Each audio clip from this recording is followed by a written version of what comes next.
জুমার দিনকে বিষ্ণু ইসা ইসলাম বলেছেন হাদা ইয়াউমুল ঈদ, হাদা ইয়াউমুন জাআলাহুল্লাহু লাকুম ঈদান। তাবারানির হাদিস।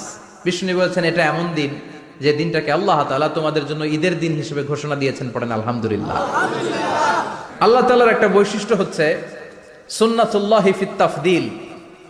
এক এক জিনিসের উপর আল্লাহ এক এক জিনিসকে বৈশিষ্ট্যমণ্ডিত করেন, মর্যাদা দান করেন। ফাদ্দালা জামানান আলা জামান কামা ফাদ্দালা মাকানান আলা মাকান, ইনসানান আলা ইনসান। আল্লাহ ব্যক্তির উপর ব্যক্তিকে প্রাধান্য দেন, আল্লাহ সময়ের উপর সময়কে প্রাধান্য দেন, আল্লাহ স্থানের উপর স্থানকে প্রাধান্য দেন। এটা আল্লাহর সুন্নাত। এটা আল্লাহর কি সুন্নাতুল্লাহি ফিত তাফদিল। ফাদ্দালা জামানান আলা জামান কামা ফাদ্দালা মাকানান আলা মাকান, ইনসানান আলা ইনসান। পৃথিবীর সব মানুষগুলো এক রকম নয়, এক মর্যাদার নয়, আবার লক্ষাধিক